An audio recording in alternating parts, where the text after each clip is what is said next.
This view shows a prominently stratified transit through the rock of a mountain of material in the middle of Hebes Chasma. The knobbly material showing several lineations in the center of the scene may be remnants of landslides that exposed these tall, steep slopes in this image and just off scene to the west. Midway up the slope and to a lesser extent all the way up to the top, a series of alternating lighter and darker bands can be traced running east-west across the ridges and troughs of the outcrop. Just below this, dark material is eroding off the slope, moving downhill and collecting in fans at the base of the cliff. Exposures of layered rock like these are helpful in determining the types of geologic processes that have occurred at an area over time, and the landslide and fan deposits tell of how the region is being eroded more recently, including today.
This stunning panorama shows Jezero crater.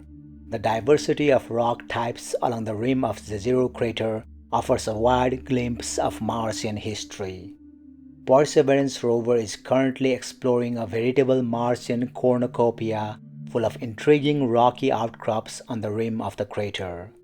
Studying rocks, boulders, and outcrops helps scientists understand the planet's history, evolution, and potential for past or present habitability. Since January 2025, the rover has cored 5 rocks on the rim, sealing samples from 3 of them in sample tubes. It's also performed up-close analysis of 7 rocks and analyzed another 83 from afar by zapping them with a laser. This is the rover's fastest science collection tempo since the rover landed on the red planet more than 4 years ago. Perseverance climbed the western wall of the Jezero crater for 3.5 months, reaching the rim on December 12, 2024, and is currently exploring a roughly 135-meter tall slope called Witch Hazel Hill. The diversity of rocks found there has gone beyond scientists' expectations.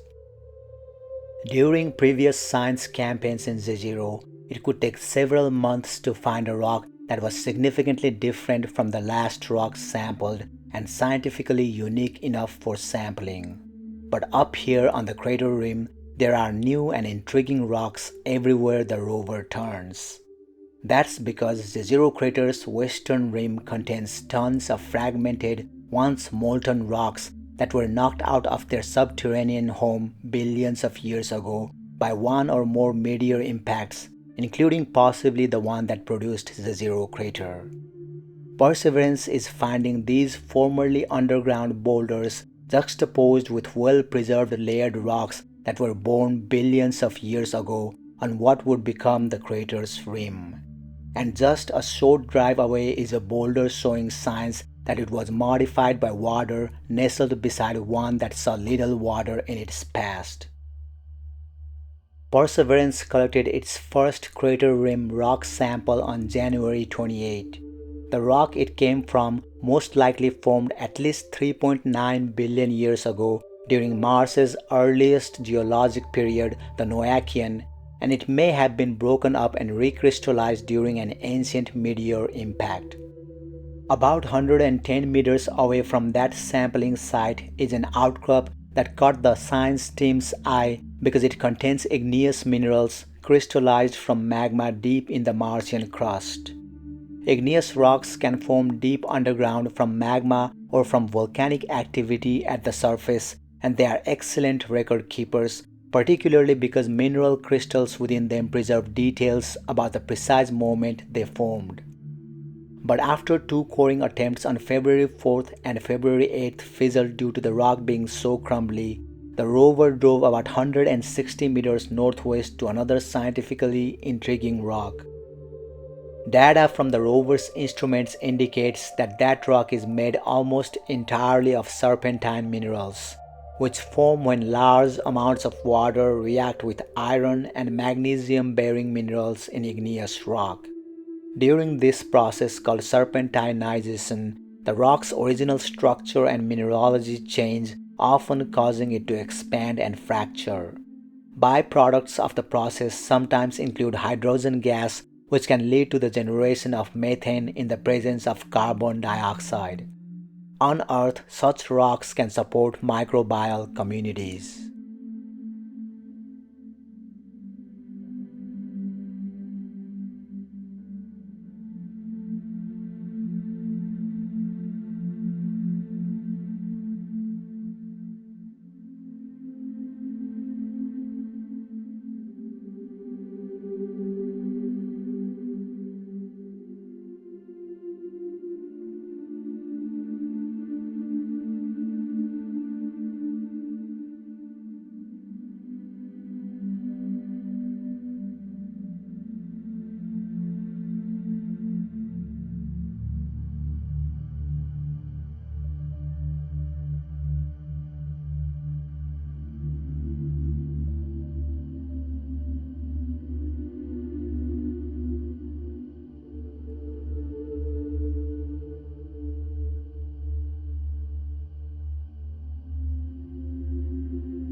Eridania Basin has mounting geomorphic and spectral evidence that it may have been the site of an ancient inland sea. This site presents interesting mineralogical and geological evidence for the past existence of a large aqueous system on Mars that could have been long-lived and may have been well suited for ancient life, and almost certainly contains important clues about the ancient climate. In this high-rise image, there are numerous dark ridges against a brighter substrate. These ridges could be cemented and topographically inverted fractures, although other origins such as eskers, channels, or volcanic dikes cannot be ruled out. One way to produce these ridges would be when fluids moved through the fractures, causing cementation and hardening.